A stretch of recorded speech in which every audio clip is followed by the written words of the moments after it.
This conference will now be recorded.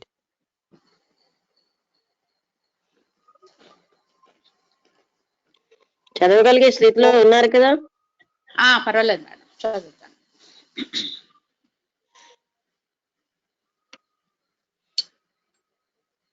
ఓం శ్రీ గురుభ్యో నమః. A public talk by J. Krishnamurthy garu on freedom from the awakening of intelligence, 29th August 2021. Yesterday the కొంచెం చదువుతున్నాను madam. Obviously, all gods, all are the outcome of our agony. And when we worship them, we are worshipping our agony, our loneliness, despair, misery, and sorrow. Do please listen to all this. It is your life, not my life. You have to face this, and so you have to understand fear. And you cannot understand fear if you don't understand life. You have to understand the jealousy that you have, the envy and jealousy, which are merely the indications of fear. And you can understand totally, and it is like looking at that sunset with your mind, with your heart, with your eyes, with your nerves. It is then you understand. Then if you understand that, you will understand fear. But you can't take fear as an abstraction. After all, fear exists in relation to something.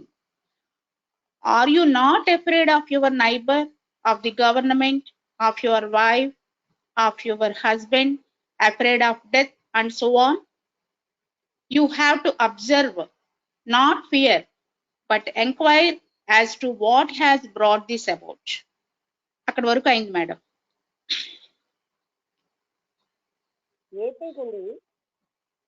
Madam page number ఎంత? Page number అండి 207 madam.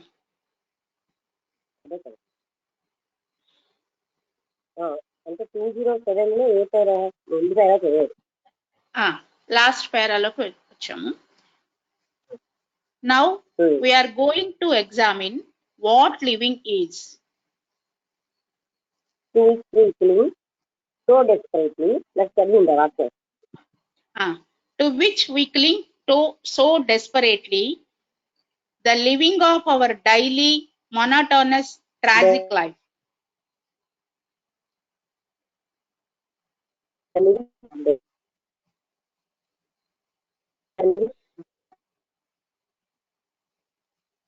మనం పరిశీలిద్దాం. So desperately, ఎంత నిస్పృహగా మనం వేలాడుతూ ఉంటాము.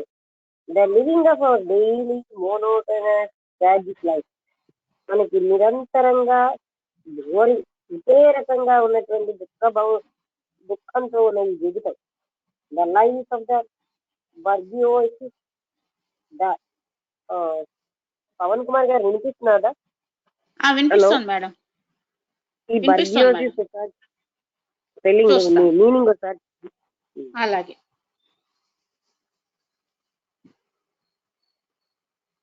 The mediocre, the downtrodden, because we are all downtrodden by society, by culture, by religion, by creed, by leaders, by faith. Unless you understand this, you will never understand fear. So you are going to understand this. అంటే bourgeois అని ఉంది madam. బూర్జువానా? ఇంకేం లేదా?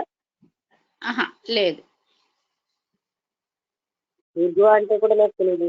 ఇల్లు అంటే మార్గాలంగా అంటే మనం చూస్తాం కదా ఒకసారి.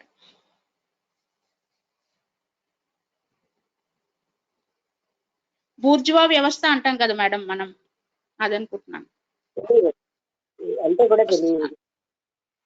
Belonging to or characteristic of the middle class, typically with reference to its perceived materialistic values or conventional attitudes.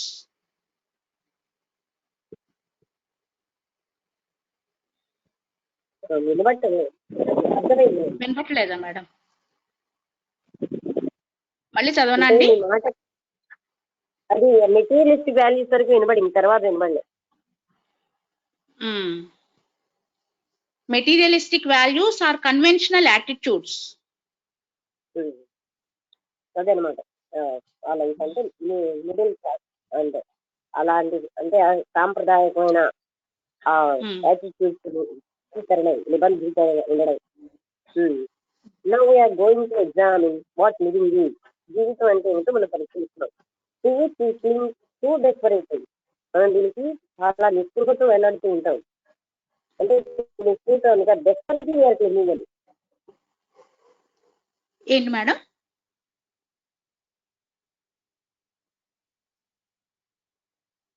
Hello, అంటే అంతలాగా వెళ్లాడుతూ ఉండాలి. The living of our daily monotonous tragic life, దుఃఖమైన ద డౌన్ ట్రాడింగ్ అంటే middle people, downtrodden అంటే అణగారిన ప్రజలు. Because we are all downtrodden by society. ఎందుకంటే మన సంఘం చేత అనగబట్టాం, కల్చర్ చేత, మతం చేత, మత బోధకుల చేత, నాయకుల చేత, తర్వాత మహర్షుల చేత మనం అణచబడుతున్నాం. అవును, అన్లెస్ యూ అండర్స్టాండ్ దిస్, ఇది మీరు అర్థం చేసుకోకపోతే you will never understand fear. మీకు భయం ఏంటో ఎప్పటికీ అర్థం కాదు. So we're going to understand the living and also that enormous source of peace. ఎందుకంటే మనం ఇప్పుడు ఏం చేయబోతున్నాం, జీవితం ఏమిటో అర్థం చేసుకోబోతున్నాం. ఆ పెద్దమైనటువంటి ఆ భయాన్ని కూడా, దీనందరికీ మూలమైన భయాన్ని, విచ్ ఇస్ కాల్డ్ డెత్, అదే మృత్యు అని. అంటే మనందరికీ పెద్ద భయం మృత్యు లేదు. And to understand it, you have to have tremendous energy, passion. ఇది అర్థం చేసుకోవాలంటే మీకు అత్యద్భుతమైన శక్తి, భావావేశం ఉండాలి. అప్పుడు మాత్రమే మీరు దాన్ని అర్థం చేసుకోగలరు. You know how to waste our energy. మన శక్తిని ఎలా వృధా చేయాలో మనకు బాగా తెలుసు. I don't mean through sex, that is a very small effect. Sex ఒకటే కాదు, అది చాలా చిన్న విషయం. Don't make that into something unnecessarily tremendous. అది దాన్ని మహా అద్భుతమైన దానిగా చెయ్యకండి అని అంటున్నారు. But one must inquire directly, not according to Sankara or any of those people. అది ఎవరో శంకరాచార్యులు చెప్పారనో ఇంకెవరో చెప్పారన్నట్టుగా మీరు ఎంక్వైరీ చేయకండి. అంటే అది ఏంటి అని తెలుసుకోవడం వాళ్ళు చెప్పిన పద్ధతి ప్రకారం కాదు, డైరెక్ట్ గా ఎంక్వైరీ చేయండి. Sankara or any of those people who have invented their own particular form of escape from life. Or any of those people, ఎవరిని మరి తీసుకోకండి. వీళ్ళందరూ వాళ్ళ పద్ధతి ప్రకారం ఒక రకంగా దీంట్లోంచి పారిపోవడం అనేది నేర్పేరు. ఎస్కేప్ ఫ్రమ్ లైఫ్ నేర్పేరు అని, అంటే జీవితంలోంచి పారిపోవడమే నేర్పుతున్నారు. అందుకని వాళ్ళ పద్ధతులతో కాకుండా డైరెక్ట్ గా మీరు అవగాహన చేసుకోండి. To find out what living is, we must not only have energy, but also the quality of passion that is sustained. అది అంటే అసలు ఈ జీవితం ఏమిటి అని మనం తెలుసుకోవడానికి మనకి శక్తి ఒక్కటి చాలదు, కానీ ఎలాంటి రకమైన భావావేశం మన దగ్గర ఉంది. అది ప్యాషన్, ఇంటెలెక్ట్, బుద్ధి. ఇంటెలెక్ట్ తర్వాత and intellect cannot possibly sustain passion. Intellect అనేది ప్యాషన్ ని సస్టైన్ అంటే ఉంచలేదు. అంటే అందుకని మనకి ఏ రకమైనటువంటి ప్యాషన్ అవసరం అనేది మనం తెలుసుకోవాలి. And to have that passion, one has to inquire into the wastage of energy. అలాంటి ప్యాషన్ ఉండాలంటే మనం ఏం చూడాలంటే ఎంత వేస్టేజ్ ఆఫ్ ఎనర్జీ ఎలా జరుగుతుందో మనం చూడగలం. One can see that it is a waste of energy to follow anybody. You understand? మనం అర్థం చేసుకోవాల్సింది ఏంటంటే ఎవరినైనా అనుసరించడం అన్నది ఎనర్జీ వేస్ట్ చేసుకోవడం అన్నమాట. అంటే అనుసరించడంలోనే వేస్ట్ ఆఫ్ ఎనర్జీ ఉంది. To have a leader, to have a guru, because when you follow, you are imitating, you are copying. అది ఒక లీడర్ నాయకుడు ఉండడము, ఒక గురువు ఉండడము, ఇలా ఉండడం వల్ల ఏంటవుతుందంటే మనం ఇమిటేషన్ కాపీయింగ్ నే పాటిస్తున్నాం. స్వతసిద్ధమైన లక్షణాన్ని కోల్పోతున్నాం. You are obeying, you are establishing authority, and your energy is therefore diffused. మనం ఏం చేస్తున్నాం, ఒక అథారిటీని ఒబే చేస్తున్నాం. దానివల్ల ఏంటవుతుందంటే మన శక్తి 4 వైపులకి వెళ్ళిపోతుంది. Do observe this. Please do so. దీన్ని జాగ్రత్తగా గమనించండి. ఇలా జరుగుతోందన్న విషయాన్ని గమనించండి. Don't go back to your gurus, to your societies, to your authorities. Drop them like hot potato. అంటే మీరు మళ్ళీ మీ గురువుల దగ్గరికి వెళ్ళకండి, మీ యొక్క సంఘాలకు వెళ్ళకండి, మీ యొక్క అథారిటీస్ దగ్గరికి వెళ్ళకండి. ఎలా అయితే ఒక వేడిగా ఉన్నటువంటి దుంపలు కింద పడేస్తామో అలా పడేయండి వాటిని. You can also see how you waste your energy when there is compromise. అది మీరు ఎక్కడైనా కాంప్రమైజ్ అయినప్పుడు మీ ఎనర్జీ ఎంత వేస్ట్ అవుతుందో మీరు చూడండి. You know what compromise is? మీకు తెలుసా కాంప్రమైజ్ అవ్వడం అంటే ఏమిటో? There is compromise only when there is comparison. పోలిక ఎక్కడైతే ఉందో అక్కడ కాంప్రమైజింగ్ ఉంటుంది, సర్దుకుపోవడం. And we from childhood are trained to compare between what we are and what the head of the class in our school is. అది మనం బాల్య నుంచి కూడా పోల్చుకోవడానికి అలవాటు అయిపోయాం. నేను ఎలా ఉన్నాను క్లాస్ లో, what we're and head of the class, class లో అందరికంటే ముందు ఉన్నవాడు ఎలా ఉన్నాడు అని మనం పోల్చుకోవడానికి అలవాటు అయిపోయాం. Compare ourselves with what we were yesterday, noble or ignoble. అది with the happiness that we felt yesterday that come upon us without warning. అంటే ఎలాంటి దాంతో మనం అలవాటు అయిపోయాం, కంపేర్ అవర్ సెల్ఫ్, నిన్నటికి వాళ్ళకి నోబుల్ గా ఉన్నానా ఇగ్నోబుల్ గా ఉన్నానా అని పోల్చుకుంటాం. అలాగే with the happiness that we felt yesterday,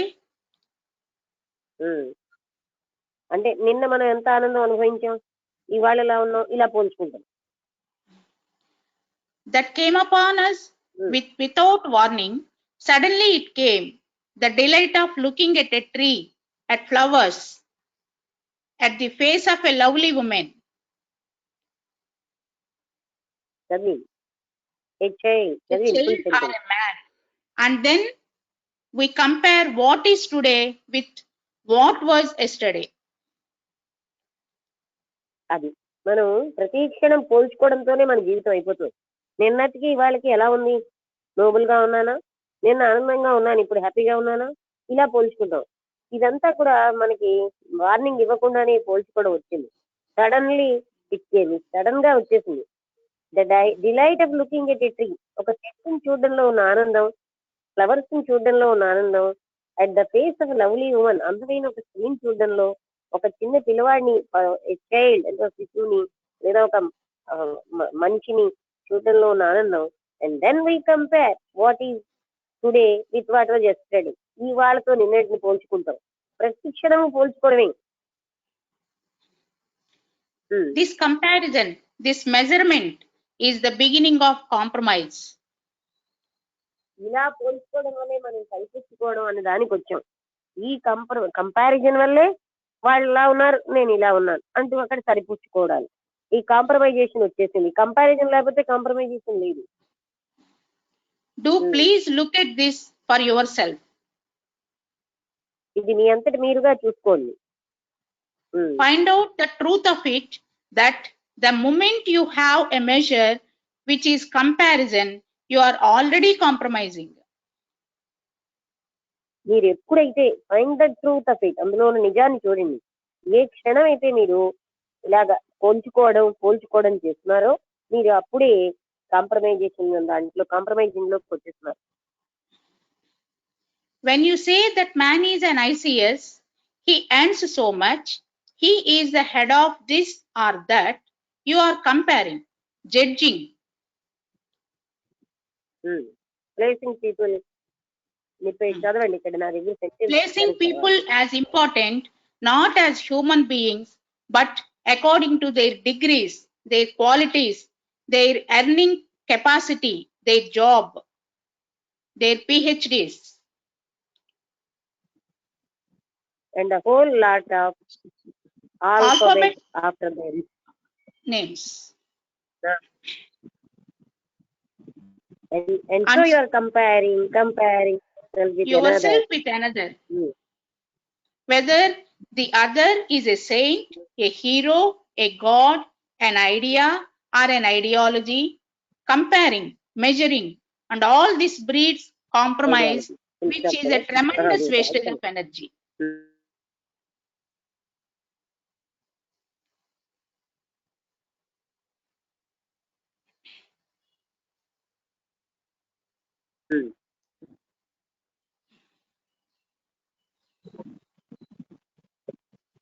Okay. And all this breeds compromise. అలాగ దాన్ని పోల్చుకుంటాం, జడ్జి చేస్తాం. అలాగే వాళ్ళ యొక్క గొప్పతనాన్ని బట్టి మనుషులకేమో ప్లేస్మెంట్ ఇస్తాం. ఒక వ్యక్తి బాగా ధనం ఆర్జించాడు అనుకోండి, ఒక మనిషిగా కాదు మనం చూసేది, ఇన్ని డిగ్రీలు ఉన్నాయి, ఇంత గొప్పవాడు, ఇంత ధనం ఆర్జిస్తున్నాడు అలా చూస్తున్నాం. But according to their degrees, their qualities, తర్వాత వాళ్ళు ఎంత ఆర్జించగలరు. ఏదో 2 లక్షలు ఆర్జించేవాడికి ఒక గొప్ప ఇస్తాం, తక్కువ ఆర్జించేవాడిని తక్కువ అంటాం. అంతేగాని మానవత విలువలతో చూడటం లేదు. వాళ్ళ జాబు, వాళ్ళ యొక్క పిహెచ్డీలు అండ్ ఇంకా ఇలాంటివి ఎన్నో, ఒక మనిషి పేరుతో ఎన్నో అక్షరాలు ఉంటాయి, వాళ్ళ డిగ్రీలే అక్షరాలు. తర్వాత వాళ్ళ పేర్ల వెనకాల. సో యు ఆర్ ప్రతి క్షణం మీరు ఏం చేస్తున్నారు? కంపేరింగ్, మిమ్మల్ని మీరు పోల్చుకుంటున్నారు ఇంకోళ్ళతో. The other is a saint. ఆ వ్యక్తి ఒక మహర్షి అయినా, ఒక హీరో అయినా, ఒక దేవత అయినా, లేకపోతే ఒక ఐడియా అయినా సరే, లేదా ఐడియాలజీ అయినా, మీరు ఎప్పుడు పోల్చుకోవడం and all this break compromise which is a tremendous waste of energy. ఇలా పోల్చుకోవడంలో ఎంత ఎనర్జీ వేస్ట్ అవుతుందో మీరు ఎప్పుడు చూడటం లేదు. ప్రతి క్షణం మానసిక ఎనర్జీ స్పెండ్ అయిపోతుంది. ఓహో అతను ఒక ఆఫీసరే చేస్తాను, ఏం కాదు, అతను బాగా గడిస్తాడు. అయితే ఏమిటి మానవత్వంతో చూడం మనం చూసేది ఏంటంటే అతను ఎక్కువ చదివేయడం, డిగ్రీలు సంపాదించాడు, డబ్బులు సంపాదిస్తున్నాడా, అతిగా డబ్బులు సంపాదించే వాడికి ఒక విలువ, అసలు డబ్బులు సంపాదించిన వాడికి ఒక విలువ, ఇలా చూస్తున్నాం మనం. This is not a question of when you are sexual and the tradition behind that. ఇది మాత్రం మీరు సెక్చువల్ గా ఉన్నప్పుడు కానీ, లేకపోతే దాని వెనకాల సాంప్రదాయం ఉందని కాదు. So one sees how this is a waste of energy, and the energy is wasted when you indulge in ideation, in theories. అంటే ఇదేమో వన్ థింగ్ మీరు చూడగలరు ఏంటంటే ఎలా ఎనర్జీ అనేది వేస్ట్ అయిపోతుంది. ఈ ఎనర్జీ అనేది what you indulge in ideation అంటే ఆదర్శాలు పెట్టుకోవడం వల్ల, ఇన్ థియరీస్ సిద్ధాంతాలలో మీ ఎనర్జీ అంతా పోతుంది. Whether there is a soul or no soul, whether there is an atom or no atom, isn't it a waste of time, a waste of energy? ఇది atom కాదు, ఆత్మ. అసలు ఆత్మ ఉందా లేదా ఇలాంటి వాటిలోనే మనం ఇది waste of time, waste of energy ఇలా ఉండడం అన్నది టైం వేస్ట్, ఎనర్జీ వేస్ట్ కాదా? When you read or listen to some saint endlessly, or some sannyasi making commentaries on the Gita or the Upanishads, just think of it. మీరు ఎప్పుడైనా ఒక సన్యాసి కానీ ఒక ఇంకెవరైనా కామెంటరీ గీత మీద ఉపనిషత్తుల మీద చెప్తున్నారు, ఎంత అబ్జర్డ్ గా ఉందో చూడండి అంటారు. ఎందుకు అది చూద్దాం. The childishness of it. Somebody explains some book which in itself is dead, written by some dead poet, giving to it a tremendous significance. Significant అంటే మీరేమో చూస్తూ ఉంటారు, అసలు పుస్తకం ఇట్సెల్ఫ్ అది డెడ్ అన్నారు, దాన్నేమో ఇంకెవరో బోధపరుస్తారు. ఒక కవి dead poet going to be a tremendous significance, అదేదో చాలా గొప్పదిగా భావిస్తుంది. All this shows that immaturity is essentially a waste of energy. వీటితో మనకి ఏం తెలిసిందంటే అపరిపక్వత రావడం బట్టే ఎనర్జీ వేస్ట్ అవుతుంది. మనకి మెచ్యూరిటీ వస్తే ఇలాంటి ఎనర్జీ వేస్ట్ అవ్వదు. The immature mind compares itself with what is and what should be, but it is only the immature mind that compares. ఇలా పోల్చుకునే మనస్సు, అపరిపక్వమైన మనస్సే పోల్చుకుంటుంది. ఎలా ఉన్నాను, ఎలా ఉండాలి, what is and what should be. ఒక్క పరిపక్వత లేని మనసులే పోల్చుకోవడానికి వస్తాయి. The mature mind has no comparison. It has no measure. పరిపక్వమైన మనస్సుకి కొలవడాలు, పోల్చుకోవడాలు ఉండవు. I don't know if you have ever looked into yourself and watched how you compare yourself with another. మీరు ఏ విధంగా ఇంకోటితో పోల్చుకుంటున్నారో నాకైతే తెలియట్లేదు. I don't know. ఇప్పుడు చూడండి, I don't know if you have ever look, మీరు ఎప్పుడైనా విషయాన్ని చూసారో లేదో, వాచ్ చేశారో లేదో నాకైతే తెలియట్లేదు. ఎలా ఇతరులతో పోల్చుకుంటారు? అతను ఎంతో అందంగా ఉన్నారు, saying he is so beautiful, so intelligent, so clever, so prominent, and I am nobody. I would like to be like him. నేనేమో ఏమీ కాను, ఆయనేమో ఎంతో తెలివైనవాడు, ఎంతో గొప్పవాడు. ఇలా పోల్చుకోవడం మనం మీరు అబ్జర్వ్ చేస్తున్నారో లేదు.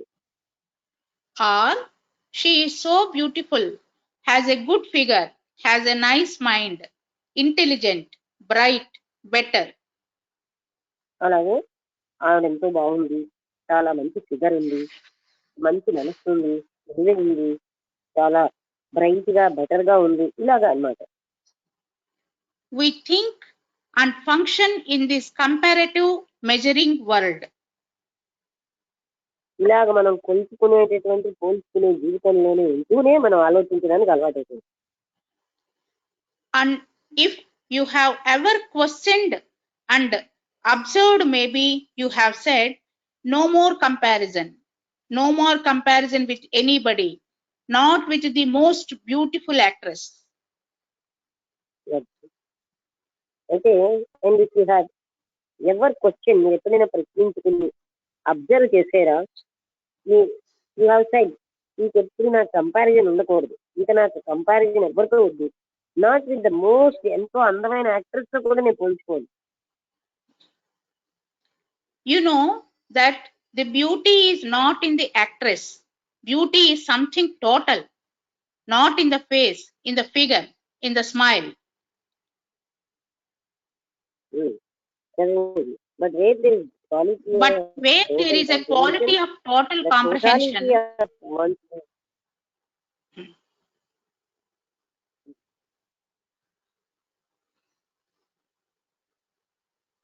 okay, you know that beauty is not in the actress.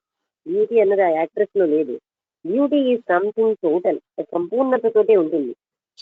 Not in the face, ముఖంలోని లేదు, ఫిగర్ లోని లేదు, ఇన్ ద స్మైల్, లేకపోతే చిరునవ్వులోని కాదు. But where there is a quality of total comprehension, సమస్తాన్ని అర్థం చేసుకునే శక్తి ఉన్నప్పుడు, the totality of one's being, అదంతటిని అప్పుడు మాత్రమే, then that is what look there is beauty.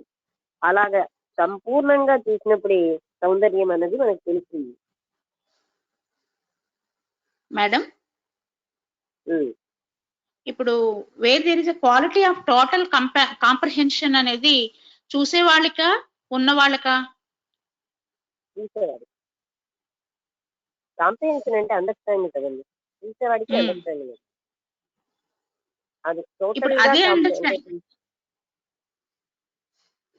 ఒక చిన్న సందేహం మేడం, ఇప్పుడు ఒక వ్యక్తి అదే బ్యూటిఫుల్ యాక్ట్రెస్ ని చూస్తున్నారు, సపోజ్ ఒక అగ్లీ పర్సన్ మనో ఎవరినో చూస్తున్నప్పుడు టోటల్ కాంప్రహెన్షన్ వాళ్ళలో కనుక ఉంటే ఇద్దరు బ్యూటిఫుల్ గానే కనిపిస్తారు కదా. ఆ కంపారిజన్ ఉండదండి, ఒకలా కనిపించడే వదిలేదు. కంపారిజన్ ఉండదు. మెచ్యూరిటీ ఉన్న వాళ్ళు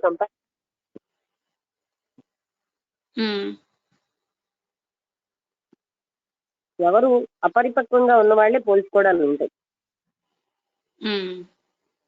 నెవర్ వాళ్ళు ఎప్పుడు అంటే ఎంతో ఒక యాక్ట్రెస్ ని చూసినా సరే వాళ్ళ యొక్క ఫేస్ లో గానీ ఫిగర్ లో గానీ ఏదో ఒక భాగంలో కాదు, టోటాలిటీతో చూడడం అనేది అవసరం, సంపూర్ణతతో. ఇప్పుడు ఆ పర్సన్ చూసే వాళ్ళలో ఉంటుందా మేడం ఇది? అంతే కదండి. ఇప్పుడు నా చిన్నప్పుడు ఫోటోలు తీసుకొచ్చి ఎవరు అందంగా ఉన్నారో అడిగేవారు. దేన్ని అందం అంటారో నాకు అనిపించింది. బుగ్గలు ఉన్న వాళ్ళకి అందం, లేకపోతే ఎలా ఉంటే వీళ్ళు అందం అని పరిగణిస్తున్నారు అని నాకు అర్థమైంది కాదు. అందం దేన్నంటారని అడిగితే అంటే ఏమిటో నేను ఆశ్చర్యపోయేవారు. నేను అడిగేదాన్ని దేన్ని మీరు అందం అంటున్నారు, వాళ్ళు చెప్పలేకపోయేవారు. నాకు అర్థమయ్యేది కాదు. ఈ పాయింట్ అర్థమైందా? ఒక ముక్కలో ఒక భాగంలో అందం కదండి. వ్యక్తి మనం అనుకున్నంత అందంగా ఉన్న వాళ్ళల్లో లోపల ఏదైనా మంచి లక్షణాలు లేకపోతే ఆ అందమే మనకు కనబడుతుంది. సో ఇది పోలిస్తేనే అందం అన్నది తెలుస్తుంది. ఇప్పుడు మనం ఏమీ బాగోలేదనుకున్న వాళ్ళు ఎంతో చక్కగా మనకు అనిపిస్తారు. ఎందుకంటే వాళ్ళ హావభావ ప్రదర్శనలో, వాళ్ళ అంతర్గతమైన స్వభావంలో ఆ సౌందర్యం వచ్చేస్తుంది. సో టోటాలిటీ తోటి సౌందర్యం ఉంటుంది. ఒక శరీర భాగం కానీ శరీరం ఒక్కదాన్ని సౌందర్యం అని చెప్పలేదు. ఏమీ బాగోలేదండి. క్రికెట్ ప్లేయర్స్ వాళ్ళు ఎంత వరల్డ్ ఫేమస్ గా ఆరాధిస్తున్నారు ఎంతమంది, వాళ్ళకి దాంతో ఒక అందం వచ్చేస్తుంది. ఇక్కడ అందం అంటే ఆ totality one part. Where there is a quality of total comprehension, the totality of one's being, when that is what looks, there is beauty. చూసారా? ఇప్పుడు మనకేమో ఎంతో సౌందర్యంగా ఒక వ్యక్తి వచ్చి పేలవంగా నిలబడితే మనకి ఏం సౌందర్యం ఉంటుందండి? వాళ్ళు ఎంతో స్వార్థపూరితంగా యాక్ట్ చేస్తుంటే వాళ్ళ సౌందర్యాన్ని చూడగలమా? సౌందర్యం అన్నది టోటాలిటీతో ఉంది.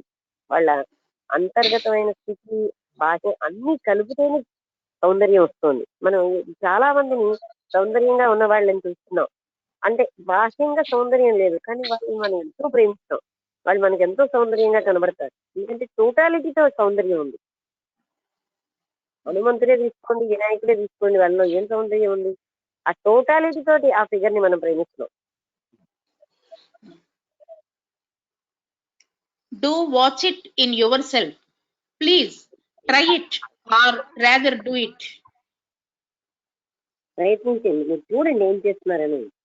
ట్రై ఇట్, ప్రయత్నించండి, లేకపోతే చూడండి, చెయ్యండి. When you use the word try, you know how such a mind is the most deplorable, foolish mind. ఎప్పుడైతే ప్రయత్నిస్తున్నాను అంటాం అనుకోండి, అది డిప్లోరబుల్ అంటే చెప్పరు, ప్రయత్నిస్తానంటారు. When it says I am doing my best, I am trying, this indicates a mind that is essentially burgorious. ఇది కుమార్ గారు, మీరు కొంచెం నెమ్మదిగా చదివితే అలిసిపోతారు, అంత గట్టిగా చదవకండి. అలాగే మేడం, వినిపించట్లేదని కొంచెం గట్టిగా చదవండి. బాగా వినిపిస్తుంది, అంత గట్టిగా చదివి ఎనర్జీ మీగా చదవండి, పర్వాలేదు. అంటే అలాంటప్పుడు do watch it and please try it or rather do it. When you see the word try, you know how such a mind is the most deplorable, foolish. Mind. And it says I'm doing my best. నేను నాకు ఎంత వీలవుతే అంత చేస్తున్నాను, నేను ప్రయత్నిస్తున్నాను. This indicates a mind that is essentially bourgeois capable of measuring which is doing better every day. ఇందులో కూడా మెజర్మెంట్ అది ఉంది. నేను నా వేలో నాకు బెస్ట్ ఎంతో నేను చేసేస్తున్నాను అని చెప్పుకుంటాను. అందులో కూడా ఈ టైప్ ఆఫ్ థింకింగ్ ఉంది, which is doing better every day. So find out for your self whether you can live not theoretically but actually, without comparison, measure, never using the words better or more. మీరు మిమ్మల్ని మీరు చూసుకోండి, మీరు ఇలాంటి comparison లేకుండా జీవించగలరా? ఎప్పుడు కూడా better అని, మోర్ అని ఇలాంటి పదాలు, అంటే అలా వాళ్ళకంటే బాగా చేస్తాను అలాంటివి ఏం పెట్టకండి. Never using the words better or more. Better more అన్నది comparison. See what happens. It is only such a mature mind that is not wasting energy. Only such a mind can live a very simple life. అది ఇది only such secure mind. అలాంటి పరిపక్వమైన మనసు మాత్రమే that is no wasting, that is not wasting energy. అది మాత్రమే energy waste చేయట్లేదు. Only such a mind can live a very simple life. అలాంటి మనసు సరళమైన జీవితాన్ని గడుపుతుంది. I mean a life of real simplicity. నిజంగా అంటే సరళమైన జీవితం. Not the so called simplicity of the man who have one meal or one loin cloth. అంటే అందరూ ఏం చెప్తుంటారు, నేను ఒకరి పూట భోజనం చేసి సింపుల్ గా జీవిస్తున్నాను, ఒకటే బట్టతో జీవిస్తున్నాను. ఇలాంటి సింప్లిసిటీ కాదు, నిజంగా సరళంగా ఉండడం అన్నది. అప్పుడు ఎప్పుడైతే ఇలాంటి పోలికలు లేవో అప్పుడే సరళ జీవనం సంభవం. The mind that has no measure and is therefore not wasting energy. అంటే ఎప్పుడైతే ఇలాగే చెప్తూ ఉంటామో, నేను ఒక భోజనం చేస్తాను, ఒక బట్ట, ఇదంతా కూడా జ్యుడిషియలిజం అన్నారు, అంటే చూపెట్టుకోవడానికి చేసే అలాంటి సింప్లిసిటీ కాదు. జ్యుడిషియలిజం మనసు కాదు. The mind that has no measure, కొలతలు లేకుండా ఉన్నటువంటి కంపారిజన్ లేని and is therefore no wasting energy. నిజంగానే మనం అబ్జర్వ్ చేస్తే in comparison wasting lot of energy. మనకు అది అర్థమవుతుంది. So, to come to the point, we are wasting energy and you need this energy to understand this monstrous way of living. ఇది ఇలాంటి మీరు కానీ కమ్ టు ది పాయింట్ పెట్టారు, మనం ఎంతో ఎనర్జీ వేస్ట్ చేస్తున్నాం. ఈ ఎనర్జీ అనేది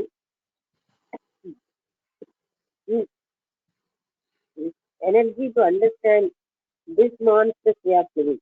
మనం ఈ రకమైన అమానుషంగా జీవన విధానాన్ని మీరు చూడండి, దానికి ఉపయోగించండి energy. And we must understand it. సరే, మనం ఎంత స్వార్థపరం అయిపోయామంటే మన చిన్న సుఖానికి ఎదుటి వాళ్ళకి ఎంత కష్టం వచ్చినా పట్టించుకోము. అదే మాన్స్టర్స్ అలా తయారైపోయాయి. ఎదుటివాడు ఎంత బాధపడి నా సౌఖ్యం వచ్చేసింది కదా. అందుకే ఇప్పుడు చాలా మంది ఏం చేస్తుంటారు, పబ్లిక్ టాయిలెట్స్ వాడి దాన్ని క్లీన్ చేయరు. పక్క వాళ్ళు ఏంటైపోతాయి, నా పని అయిపోయింది. అదొక పద్ధతి. మనలో ఎంత స్వార్థం ఉందో అన్ని చోట్ల మనకు కనిపిస్తుంది. మన చిన్న సౌఖ్యానికి ఎదుటి వాళ్ళని ప్రతి చిన్న పాయింట్ లోని మనం చూస్తూ ఉంటాం. అంటే ఎవడు నన్ను అబ్జర్వ్ చేయట్లేదు కదా, చెడ్డవాడు అంది కదా, దొంగతనంగా ఏమైనా చేసేయగలం. ఇవన్నీ కూడా మనలోనేమో అంటే ఏ విధంగా మనం ఉన్నాం. అందుకే నేనేమో కంపారిజన్ కాకుండా మీ ఎనర్జీని ఇలాగా అంటే అమానుషంగా ఎంత అమానుషంగా జీవిస్తున్నాం అన్న దానికి చూడండి. మనం ఎంత స్వార్థపూరితమైన పనులైనా ఎవరు చూడరనుకోండి, కనీసం అక్కడ మంచి కాస్ట్లీ బ్యాగ్ ఉన్న పట్టుకుపోతారు, ఎంతో గొప్ప ధనవంతులు కూడా. అంటే అలాగే ఏమైనా అబద్ధాలు ఆడేస్తారు. ఎంత హాని చేయనింది, ఆ హాని వాళ్ళకి వస్తుందన్నది భయం లేదు, అందుకని ఇటు వాడికి హాని చేసేస్తుంది. ఇలా ఎన్ని రకాలుగా మనిషి ఎంతో స్వార్థపూరితంగా జీవించేశారు. అందుకని మీకున్న ఈ ఎనర్జీని మీరెంత అమానుషంగా జీవిస్తున్నారో అది చూడడానికి వాడుకోండి. చూడడం వల్ల కనీసం అమానుషత్వం తగ్గొచ్చు. And We must understand it. That is the only thing we have, not gods, Bibles, Gitas, or ideals. అదండి, అది మనం అర్థం చేసుకోవాలి. నాలో ఎంత అమానసత్వం ఉంది, ఎంత అధర్మం ఉంది, అది మనం అర్థం చేసుకోవాలి. బీలు గీత ఎన్ని చదివిస్తే ఏం లాభం ఉంది? గీత చదివి అంత చేపట్టి ఉంటాం, ఏం లాభం? ముందు నేను ఎలా ఉన్నాను, నాలో ఎంత అమానసత్వం ఉందని నేను అర్థం చేసుకోవాలి. What you have is this thing, the daily torture, the daily anxiety. అది మీకు ఎప్పుడు కూడా ప్రతి నిత్యం బాధే, ప్రతి నిత్యం ఆతురతే, ఇవన్నీ మీరు అర్థం చేసుకోవాలి. And to understand it, be in contact with it, is to have no space between yourself as the observer and the thing as despite. And for this, you must have tremendous driving energy. అది అంటే మనం ఏంటంటే daily మనకు వచ్చినటువంటి torture అంటే మహాబాధని, the daily anxiety, ప్రతి నిత్యం ఆతురతని మనం అర్థం చేసుకోవాలి. ఇది అర్థం చేసుకోవాలంటే మీరు ఎప్పుడు దాంతో కాంటాక్ట్ లో ఉండాలి. అంతేగాని మన వదిలేసి మనం ఇంకో దాంతో కాంటాక్ట్ లో ఉంటున్నాం అంటే మనని మనం అర్థం చేసుకోవాలి. మనలో ఎంత ఆందోళనలు ఉన్నాయి, భయాలు ఉన్నాయి, మనకి ఎంత దుఃఖం ఉంది, టార్చర్ ఉంది, ఇది మనం చూడం. To be in contact with is to have no space between yourself as the observer and the thing as the despite. అంటే నీకు దానికి స్పేస్ ఉండకూడదు. And for this you must have tremendous driving energy. ఇలా మీరు అర్థం చేసుకోవడానికి అనంతమైన శక్తి మీ దగ్గర ఉండాలి. To have that energy, it cannot be dissipated. When this occurs, you will understand what living is. అవును, ఈ రోజు 10 నిమిషాల తక్కువ 8 ముగిద్దామండి. కారణం అలాగే ఏంటంటే నాకు ఒకటి వస్తుంది అందుకని. అలాగే అంటే మనం ఏం చేయాలి? To understand this, be in contact with it. And దానికి మీకు ఏ స్పేస్ లేకుండా చూసుకోండి, అబ్జర్వర్ గా, as the observer and the thing is despair. And అంటే మీకున్న నిస్పృహగా వేరు, మీరు వేరుగా అలాంటి స్పేస్ ఉంచుకోకుండా. And for this you must have tremendous driving energy ఉండాలి.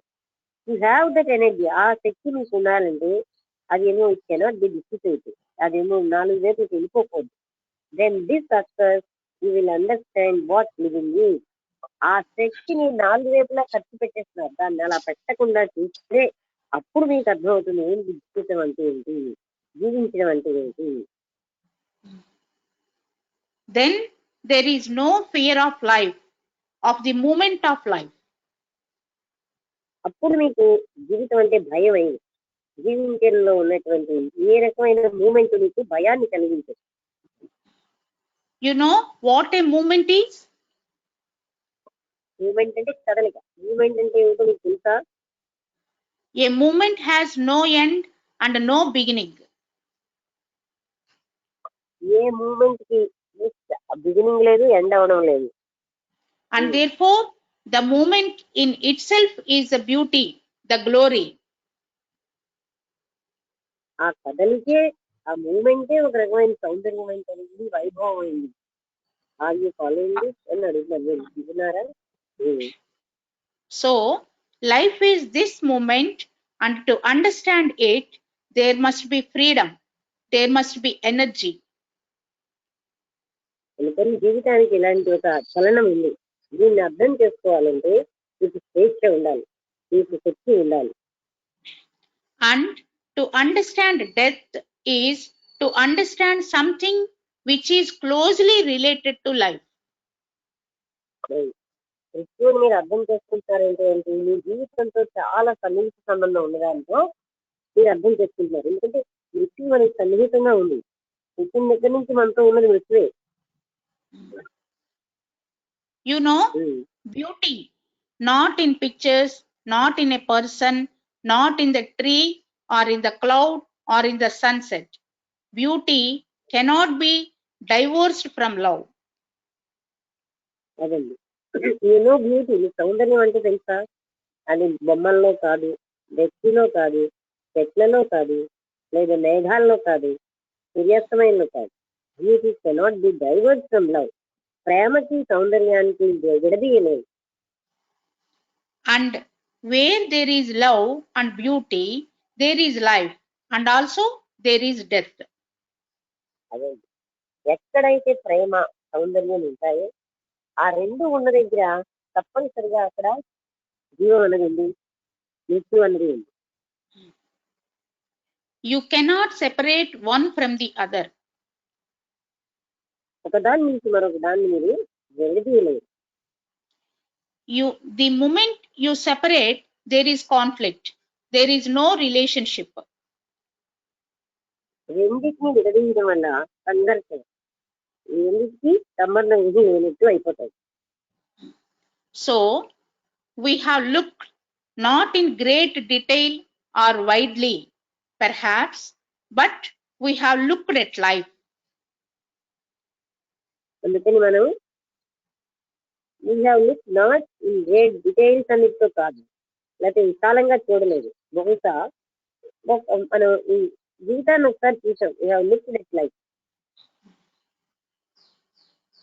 Now Now let us go into this question of death. ఇప్పుడు మీరు ఈ మృత్యు అనేటువంటి దాన్ని కన్సిడర్ చేద్దాం. Have you asked why you are frightened of death? మీరు ఎప్పుడైనా మిమ్మల్ని మీరు ప్రశ్నించుకున్నారా మీకు మృత్యు అంటే ఎందుకు భయం? Apparently most people are.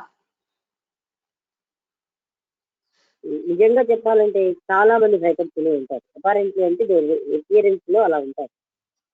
Some don't want even to know about it. కొంతమందికి అసలు దానికోసం తెలుసుకోవడం కూడా ఇష్టం ఉండదు. Or if they do, they want to glorify it. ఒకవేళ వాళ్ళు ఎప్పుడైనా చూస్తే అది చాలా అద్భుతమైనదిగా చెప్పేస్తారు దాన్ని. Or some invent a theory, a belief, an escape. లేకపోతే కొంతమంది ఒక నమ్మకాన్ని, ఒక థియరీని, బయటపడే విధానం కొత్తగా కనిపెడతారు. An escape such as resurrection or reincarnation. అది రిసరెక్షన్ అంటే చనిపోయిన వాడు బతకడం, రీఇన్కార్నేషన్ అంటే పునర్జన్మ. ఇలాంటివన్నీ మనిషికి కనిపెడుతున్నారు. The majority of the people who live in the East believe in reincarnation. చాలా మంది, మెజారిటీ ఆఫ్ ద పీపుల్ అంటే ప్రజల్లో చాలా మంది ఎవరైతే ప్రాచ్య దేశాల్లో జీవిస్తున్నారో వాళ్ళేమో రీఇన్కార్నేషన్ అంటే పునర్జన్మ అనేదాన్ని నమ్ముతారు. You all do probably. మీరందరూ అది చెయ్యండి. That is, a permanent entity or a collective memory is reborn again in the next life, isn't it? Collective entity అంటే మొత్తం రూపం, లేకపోతే కలెక్టివ్ ఎంటిటీ అయిన తర్వాత ఉంటుంది A collective memory, permanent entity or a collective memory. ఈ permanent గా ఉన్న ఈ ఎంటిటీ అంటే రూపం, లేకపోతే జ్ఞాపకం is reborn again in the next life. మళ్ళీ అదేమో నెక్స్ట్ జీవితంలో అది జన్మను తీసుకుంటుంది. ఏది జన్మ తీసుకుంటుంది? Majority of the people believe in the east believe in reincarnation. ఏమిటారు? యు ఆల్ డూ, మీరందరూ అది ఏం చెప్తున్నారంటే people who live in the east believe in reincarnation. You all do probably. That is a permanent entity, అంటే ఒక permanent శాశ్వతమైనటువంటి ఒక రూపం, ఆర్ ఏ కలెక్టివ్ మెమరీ, లేకపోతే పూర్తిగా అన్ని కలిపినటువంటి జ్ఞాపకం. ఈ రిబార్న్ అగైన్ ఇదే మళ్ళీ అంటే ఈ పర్మనెంట్ ఎంటిటీ తిరిగి పుడుతుందా కలెక్టివ్ మెమరీగా in the next life, next జీవితంలో అని మనం అనుకుంటాం. Isn't it? That is what you all believe. ఇదే అందరూ నమ్ముతున్నారు. You have a better opportunity to do more fully. మంచి అవకాశం రావాలని, సంపూర్ణంగా జీవించాలని, మరో జన్మ వస్తుందని అనుకుంటున్నాం అంటున్నాం. To perfect yourself, because this life is so short. This life cannot give you all the experience, all the joy.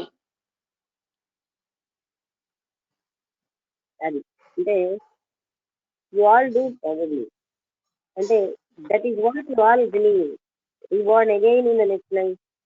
That is what you all believe to have a better opportunity, మంచి అవకాశం రావాలని, ఇంకా సంపూర్ణంగా జీవించాలని, మిమ్మల్ని మీరు perfect చేసుకోవాలని. ఎందుకంటే ఈ జీవితం చిన్నది కదా. This life can't give you all the experience, మొత్తం అనుభవాలన్నిటి ఈ జీవితం మీకు ఇచ్చేయలేదు. అందుకని మరో జీవితం కావాలి. ఆల్ ద జాయ్, సంతోషం అంతా ఈ జీవితం ఇచ్చేయలేదు. ఆల్ ద నాలెడ్జ్, జ్ఞానం అంతా కూడా. తర్వాత therefore let's have next life. ఒక జన్మలో మనం అంత జ్ఞానం ఆర్జించలేము, అంత సుఖం ఆర్జించలేము కనుక మనం ఏమో నెక్స్ట్ లైఫ్ లో జీవిద్దాం అని మనం అనుకుంటాం. మేడం 7:50 అవుతుంది, ఆపమంటారండి? అక్కడ ఎంత ఉంది పాసెస్? చాలా పెద్దదా ఈ పాసెస్? చదివి స్టార్టింగ్ అవుతుంది. అలాగే. You want a next life where you will have time and space to perfect yourself.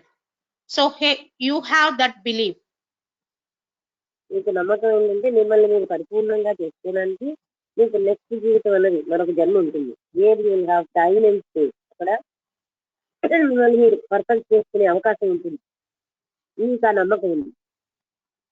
This is escape from the fact we are not concerned with whether there is or there is not reincarnation, or whether there is continuity or no continuity. ఇలాగా this is escape from the present నుంచి, fact నుంచి మనం, అంటే ఇప్పుడున్న సత్యం నుంచి మనం దూరం అయిపోతున్నాం. We're not concern. మనకేమో అసలు అవి ఉన్నాదా పునర్జన్మ లేదా అని మనకు ఎక్కువగా కన్సర్న్ లేదు. We're not concern with whether there is or there is not incarnation or whether there is continuity. అసలు ఈ జీవితానికి కంటిన్యూటీ ఉందా లేదా అది మనం ఎప్పుడు పట్టించుకోవాలి. That requires quite a different analysis. అలా చేయాలంటే ఒక వేరే విధానమైన విశ్లేషణ అవసరం. ఇక్కడికి ఆపేద్దామండి, చాలా పెద్ద పాస్ అండి. Okay madam. ఎనాలిసిస్ దగ్గర ఆపేద్దాం, అంటే పేజీ లో ఆపేస్తాం. అంటే ఈరోజు మనం ఏం తెలుసుకున్నాం దాని మీద మీరు ఎవరైనా మాట్లాడతారా? ఏదైనా సందేహాలు అడిగినా సరే, అంటే మనకు కాంప్రమైజ్ చేసుకుని కంపారిజన్ నుంచి వచ్చిందనే విషయం మనం కూడా అర్థం చేసుకుంటే అవగాహన వల్ల ఏంటంటే, మనం కంపేర్ చేసుకోకపోతే కాంప్రమైజేషన్ ఏముందండి, సర్దుకుపోవడం ఏముంది. వాళ్ళంత ధనవంతులు నాకు లేదు, వాళ్ళు ఎంతో సౌందర్యవంతులు నేను కాదు, వాళ్ళు ఎంతో బాగా ఆర్జిస్తున్నారు నేను ఆర్జించట్లేదు. ఇలాంటివన్నీ మనకు ప్రతి క్షణం కాంప్రమైజేషన్ అనేది అవసరం పడుతుంది. కంపారిజన్ లేకపోతే కాంప్రమైజేషన్ లేదు. ఆ విషయం కూడా సత్యం అని మనకు తెలుస్తుంది. అలాగే వాళ్ళు ఎంతో పెద్ద డిగ్రీలు చేశారు, మనం చేయలేము.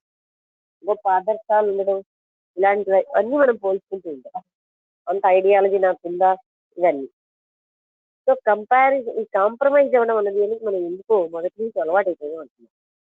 అలాగే మనం ఓ గురువు ఉండాలి, ఆ గురువు ఏదో చెప్పాలి, ఆయన ఐడియాలజీతో మనం కాంప్రమైజ్ అయిపోవడం. మనకేమో అసలు ఏమైనా లాభం వస్తుందా లేదా, నేను ఏమైనా పొందుతున్నానా లేదా మనకు అక్కర్లేదు. అలాంటి ఐడియాలజీతో కాంప్రమైజ్ అయిపోవడమే మనం నేర్చుకుంటాం. ఓకే,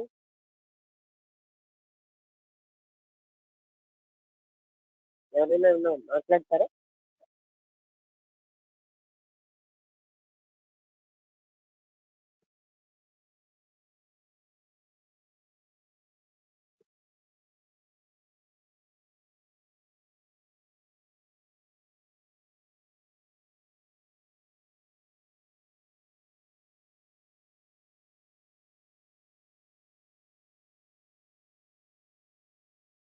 అంటే మనం నిరంతరం చేసే పని కంపేర్ చేస్తూనే ఉంటాం. ఆ పాయింటే మనకి. అలాగే సౌందర్యం, నిజంగా ఈ సౌందర్యం అన్న విషయం, ఎందుకంటే నాకు చిన్నప్పటి నుంచి ఇది అనుభూతిలో ఉంది కనుక ప్రతినిత్యం దేన్ని సౌందర్యం అంటారు అనేది నాకు అనిపించింది. అసలు నిజంగా కూడా మనం చూస్తే టోటాలిటీలోని సౌందర్యం ఉంటుంది. ఏ పర్టికులర్ ఒక దీంతో కాదు, ఒక రూపంతో సౌందర్యం రావట్లేదు. ఆ టోటాలిటీ మొత్తం అంతా కలిపితేనే మనం సౌందర్యాన్ని చెప్పగలం, ఇంకని ఒక పార్టీగా కాదు. ఇంకోటి ఏంటంటే, ఎక్కడ ప్రేమ ఉంటుందో అక్కడ సౌందర్యం ఉంటుంది. ప్రేమ సౌందర్యం విడదీరాలి. ప్రేమగా ఉన్న వ్యక్తి అంటే అలా అటువంటి వాళ్ళు మనకి వాళ్ళు ఎక్కడ పడితే అక్కడ సౌందర్యం చూస్తారు, వాళ్ళలో మనకి సౌందర్యం కనబడుతుంది. మనిషిని అంటున్నారు ఈ ఎనర్జీని అలా కంపేర్ చేసి కాంప్రమైజ్ అవ్వడానికి అర్థం కాదు. ఎంత అమానుషమైన జీవితం గడుపుతున్నామో చూడమంటున్నారు. ఎవరి జీవితాన్ని వాళ్ళు చూసుకోవడమే. ఇంకెవరో శంకరాచార్యులు చెప్పారనో, నీ గురువు చెప్పాడనో కాదు. మీ జీవితాన్ని మీరు డైరెక్ట్ గా చూసుకోండి. వాళ్ళు ఎలా చెప్పారో అలా చూడడం అని కాదు. మీరు చూసుకోండి మీ జీవితాన్ని. హౌ మచ్ అంటే మనం ఎంత అమానుషంగా జీవిస్తున్నాము, ఎంత స్వార్థపూరితంగా ఉంటాము, మనని మనం చూసుకోవాలి. అప్పుడు మాత్రమే మనం అందులో నుంచి బయటపడతాం.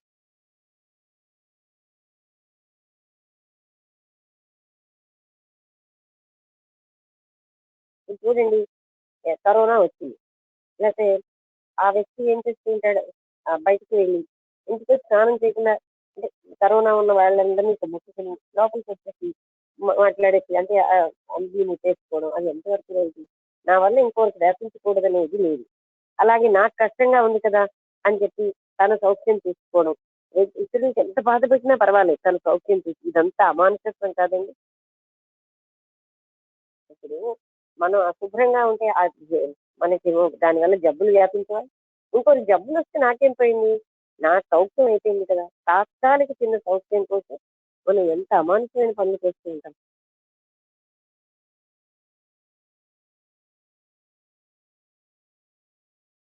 నేను ఎంత నీళ్లు ఖర్చు పెట్టించినా పర్వాలేదు, ఎందుకంటే నేను 2 కాదు 4 బకెట్లు చేసిస్తున్నా పర్వాలేదు, నా దగ్గర డబ్బులు ఉన్నాయి, సమస్య ఉంది. ఇప్పటి వాళ్ళకి ఎవరికి నేను నీళ్ళు చుట్టూ లేకపోతే నాకేంటి. అలాంటివన్నీ ప్రతి వారిలో కూడా మనం ప్రతి క్షణం తీసుకుంటే మనందరిలో చాలా అమానుషత్వం ఉంది. మనం ఎంత స్వార్థపూరితంగా జీవిస్తున్నాము అది మనం చూసుకోవాలి. మనం అదే అతను అన్నట్టుగా ఈ ఈ పుస్తకాలు చదువుతాం, ఆ పుస్తకాలు చదువుతాం, అల్లక్కడికి వెళ్తాం, ఇల్లు ఇక్కడికి వెళ్తాం, ఈ స్టైల్ ఆ ఫ్యాషన్ అని మళ్ళీ మనం చూసుకుంటున్నామా, అది చాలా అవసరమైన పని. ఎన్ని చదివితే నేను చెప్పండి. సంస్కారం అని మనం అంటాం కానీ తను తాను చూసుకొని వ్యక్తి ఎప్పుడు కూడా మాన్స్ట్రెస్ కాన్షియస్ అంటే ఏం తెలుసా, మనకి సంస్కృతి ఉండడం పరిస్థితి ఏమి జీవిస్తున్నాం అంటే ఇతరులకి మానసికంగా భౌతికంగా ఇబ్బంది కలిగించిన వాళ్ళు చూడకుండా ఉంటే ఎంత చెత్త పనైనా చేసిస్తాం. ఇది మనం చూసుకోగలగాలి. ఇది చూడడానికి మన దగ్గర ఎనర్జీ ఉండాలి. మనం ఏమో కంపారిజన్ కి వాటికి ఖర్చు పెట్టిన ఎనర్జీని కాంప్రమైజేషన్ కి ఎనర్జీని దీనికి వాడండి అంటున్నాం. అది సత్యమే కదండి.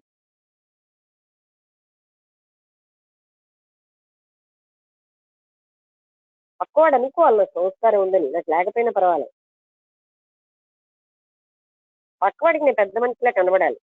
నేనేమో అమ్మ అమ్మ అంటే మానవుల్ని చంపుకునే తత్వం నాకు లోపల ఉన్నా పర్వాలేదు, పక్కవాడికి నేను దయగా ఉన్నట్టు కనబడాలి. ఇలాంటి వాటితో జీవిస్తున్నాం.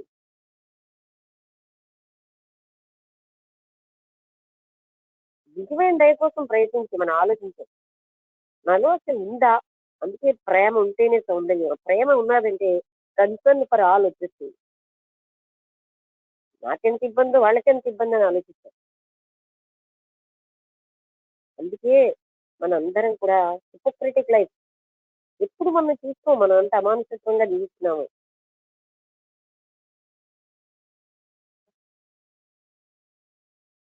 ఏవేవో చదివి ఏవేవో స్తోత్రాలు చదువుతాం, ఏవేవో పుస్తకాలు చదువుతాం, అన్ని మనం చూసుకోమే. అది ఇక్కడ మనకి ముఖ్యంగా ఆ ఎనర్జీ ఏదోలా చూసేసుకున్నానులే అండం కాదు. ఎంత బ్రూటల్ గా జీవిస్తున్నాం మనం.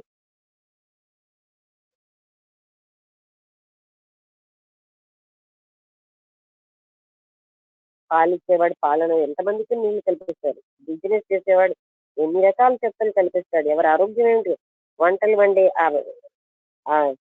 హోటల్ వాళ్ళు టేస్టీ సాల్ట్ కల్పించి మనుషుల యొక్క డైజెస్టివ్ సిస్టమ్ పడైనా పర్వాలేదు.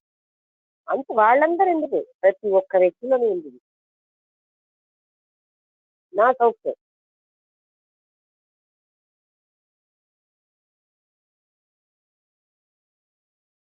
అది కృష్ణమూర్తి గారు చెప్తున్నారు. మనం ఇప్పుడు అన్ని చూస్తాం కానీ మనకున్న చెత్తలు చూడం. మనం ఎంత పాశవికత్వంతో జీవిస్తున్నాం చెప్పండి.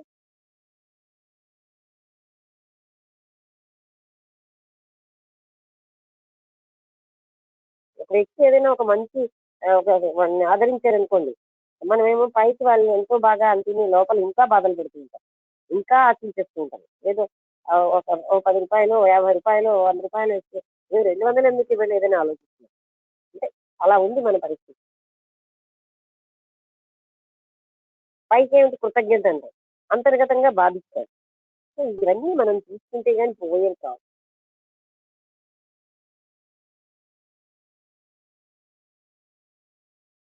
నేను చూడనంత వరకు నేను ఏ చెత్త పనైనా చేసేదాన్ని పర్వాలేదా? నన్ను ఎవడో చూసినప్పుడే నేను బాగా ఉండడమా? ఇలాంటివన్నిటికీ మనం దిగజారిపోయాలి. పైకి మాత్రం లిప్స్టిక్ పౌడర్లు ఇవన్నీ పెట్టుకుని పైకి ఏదో పెద్ద గొప్ప వాళ్ళలా బాగా మాట్లాడడం అని ఇది ఎందుకంటే అంటే వాళ్ళని నేను హేళన చేయట్లేదు. మనం ఎందుకు అలా దిగజారి జీవించాలి? ఇంకోరిని బాధలు పెడుతూ మాన్స్ట్రస్ గా, ఆ మాన్స్ట్రస్ అన్న పదం చిన్న పదం కాదు, మనిషిని మనిషి చంపుకునే సూచన. అలా జీవించాలా? అంతలాగా మనం చూసుకోకపోవడం వల్లే కదా అన్ని చూసుకుని మనం చూసుకోవట్లేదు.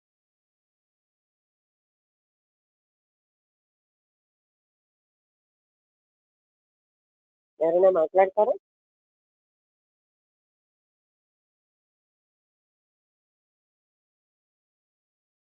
అందరికీ నమస్కారం. మరి మీరు మాట్లాడిపోతే వాళ్ళు మాట్లాడదా? హలో ఓకే, హలో చెప్పండి. చెప్పండి నమస్తే మేడం, కట్ అయిపోతుంది. చెప్పండి చెప్పండి హలో శుభగారు చెప్పండి. వినపడుతుంది.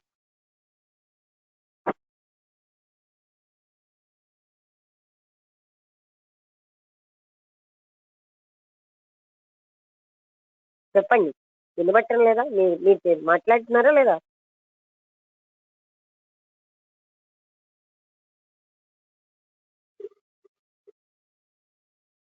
హలో చెప్పండి.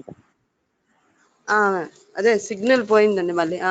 అదే అదే అండి, ఇవాళ అంటే మనుషులందరం కూడా ఎలా ఉన్నాము అంటే అన్న విషయం ఎవరిలో వాళ్ళు ఎన్నో రకాలైనటువంటి అవగుణాలన్నింటినీ కూడా సరిగ్గా చూసుకోలేకపోవడం వల్ల ఎన్ని అవాంతరాలు అనేటువంటివి ఎదురవుతున్నాయన్న విషయం అర్థమవుతోంది.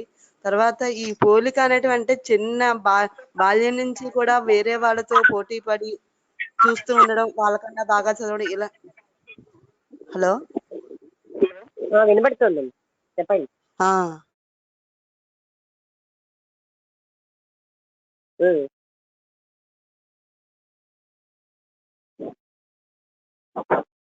మాట్లాడుతున్నారా? మ్యూట్ లో ఉన్నట్టున్నారు చూడండి, మ్యూట్ అయిపోయింది.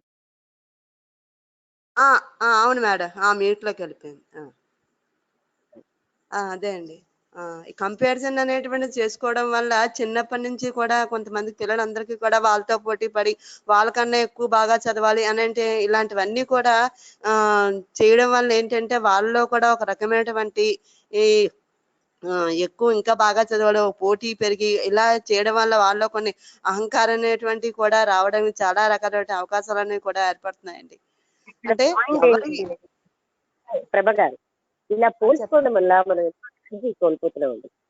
ఆ పోల్చుకోవడం ఉన్నా నేను ఏదో కాంప్రమైజ్ అయిపోవడం అంటే అన్నట్టుగా మనం జీవిస్తున్నాం. వాళ్ళకి అంత ధనం ఉంది, నాకు లేకపోయినా సరే వాళ్ళ కారు ఉంది. ఈ కాంప్రమైజేషన్ అన్నది అంటే ఏమిటంటే సర్దుకుపోవడం అన్నది పోలిక వల్లే వస్తుంది. పోలిక లేని దగ్గర సర్దుకుపోవడం ఉండదు. ఎనర్జీ వేస్ట్ చేస్తున్నాం ఈ పోలికలో, అదే ఇక్కడ మనం హైలైట్ చేయాల్సిన విషయం. పోల్చుకోవడంలో ఎంతో దుఃఖపడిపోతూ ఉంటాం, దాని అంతటికీ ఎనర్జీ వేస్తే కదా.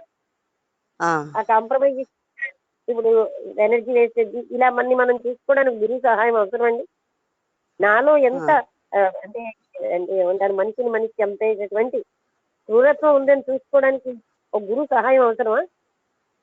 ఎవరిని వారు అందుకని ఎవరో కాకుండా మీరు డైరెక్ట్ గా చూసుకోండి అని చెప్తున్నారు.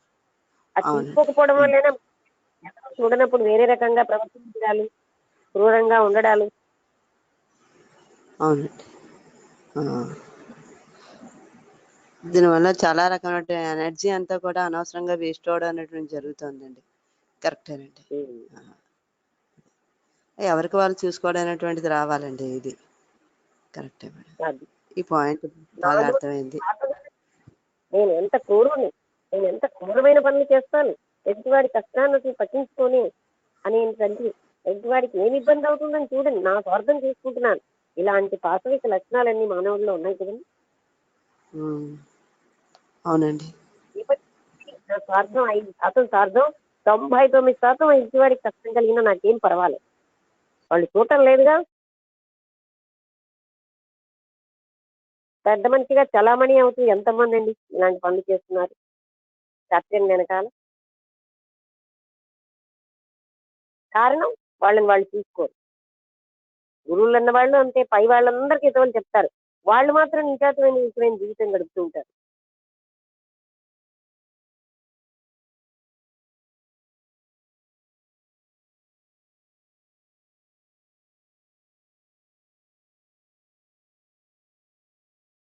మళ్ళీ మాట్లాడుతున్నారా, అయిపోయిందా?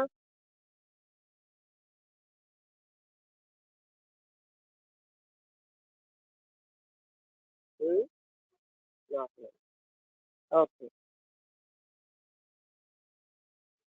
కనీసం మీరైనా మాట్లాడుతున్నారు, ఎవరు నోరు పట్టలేదు. ఓకే, అయితే ఎవరైనా మాట్లాడితే మాట్లాడండి, లేకపోతే ముగించండి.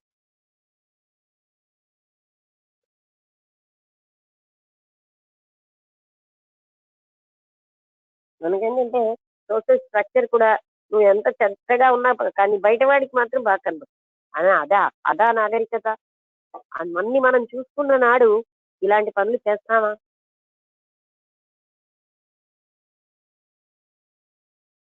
సో అందరికీ నమస్కారం, ముగించేద్దాం.